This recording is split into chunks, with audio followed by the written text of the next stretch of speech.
नमस्कार प्यारे बच्चों, आप सभी का स्वागत है पीडब्ल्यू के ऑनलाइन और भव्य मंच पर। मैं हूं सत्यम और मैं आपसे रूबरू हो रहा हूं उदय बैच के अंदर।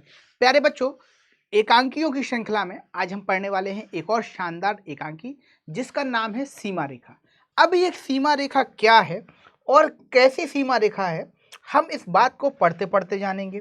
पर हाँ, एक बात मैं आपसे जरूर कहूँगा कि ये जो एकांकी है एक सामाजिक एकांकी है।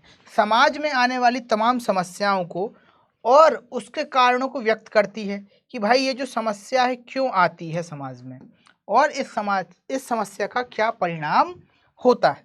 तो चलिए बच्चों, चर्चा करते हैं इस एकांकी पर और विस्तार पूर्वक समझते हैं। विष्णु प्रभाकर द्वारा लिखित सीमा रेखा राष्ट्रीय चेतना से ओतप्रोत एकांकी है। एकांकीकार का मत है कि जनतंत्र के वास्तविक स्वरूप में अनेक विसंगतियां उत्पन्न होती रहती हैं।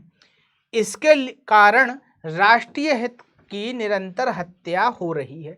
जनता में राष्ट्रीय चेतना का अभाव है, वह आंदोलन करती है, परिणाम स्वरूप राष्ट्रीय संपत्ति की अपार क्षति होती है।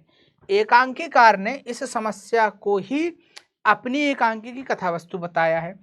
तो भैया विष्णु प्रभाकर जी ने इस एकांकी को सिर्फ इसलिए लिखा है कि उन्होंने ये बताया इस एकांकी में कि जनता में जो राष्ट्रीयता की अभाव है और इस राष्ट्रीयता के अभाव में जनता जो है वो लोगों का नुकसान कर देती है।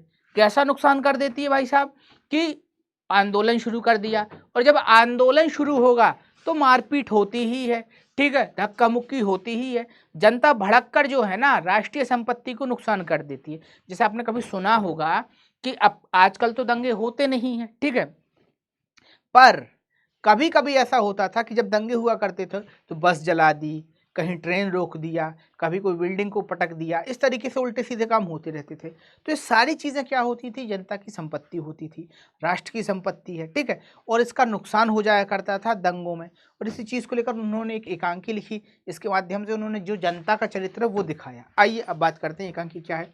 एकांकी चार भाइयों के रूप में स्वतंत्र भारत के चार वर्गों के प्रतिनिधि के द्वंद्व को प्रस्तुत किया है। विभिन्न घटनाओं के माध्यम से इस बात को भी सिद्ध किया गया है कि जनता में सरकार और जनता के बीच कोई सीमा रेखा नहीं होती। प्रस्तुत एकांकी की कथावस्तु इस प्रकार है। आइए भैया कथावस्तु पढ़ते हैं, यानी कि कहानी पढ़ते हैं। एकांकी में चार भाइयों का वर्णन है। चारों भाइयों में एक सत्ता पक्ष का नेता है, शरद चंद्र, तथा एक विरोधी पक्ष का है।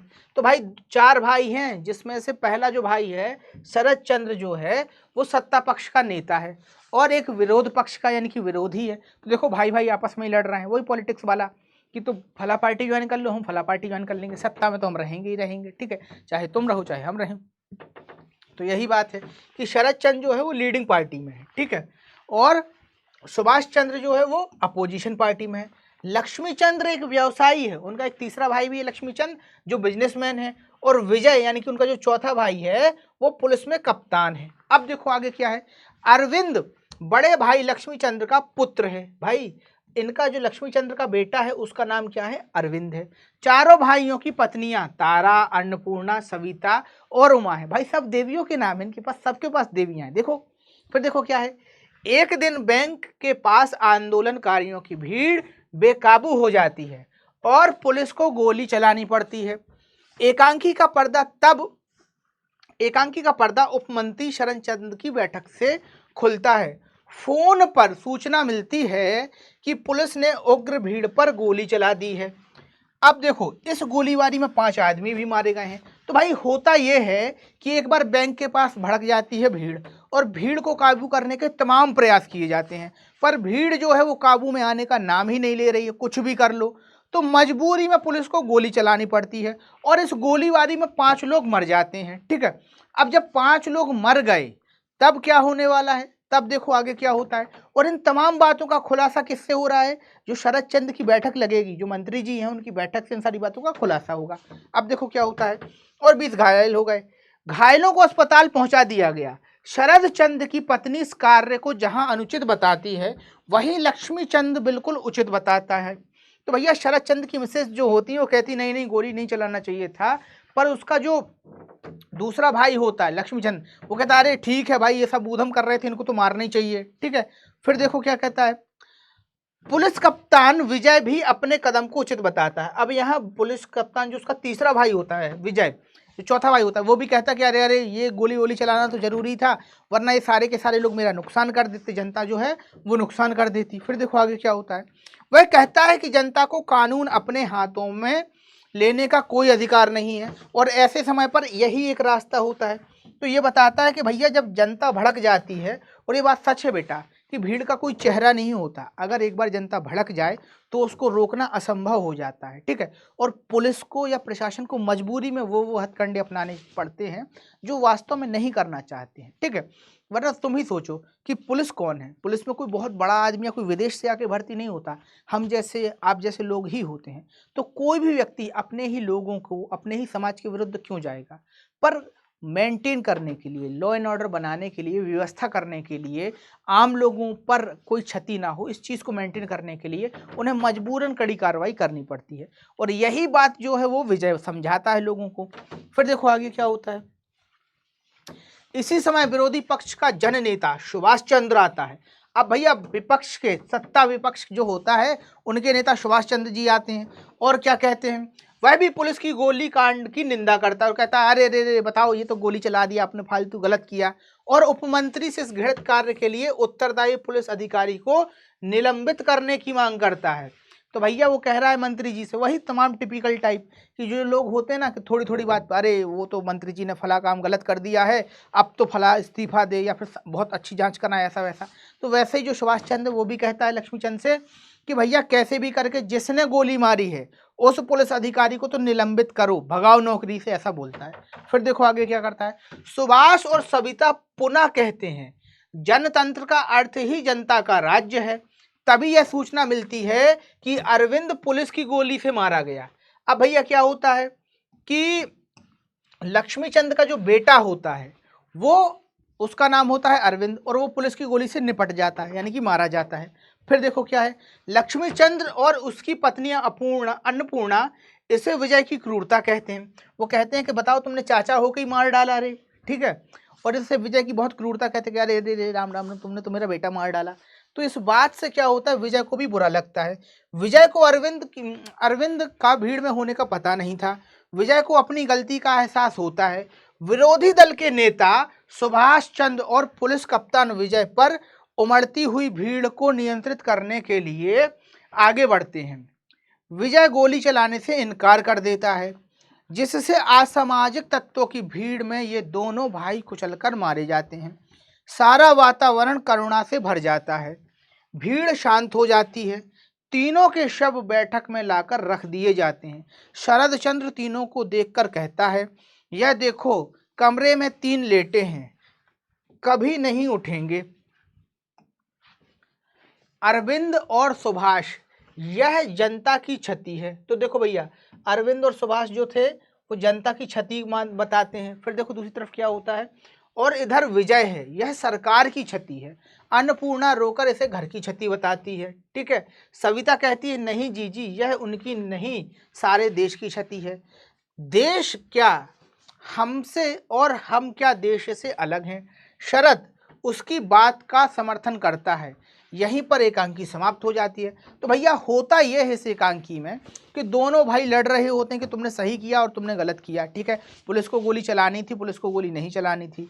इसी तारतम्य में खबर मिलती है कि विजय का जो भतीजा है जिसका नाम अरविंद है, वो उस भीड़ में था और गोलीबारी में वो मारा जाता है।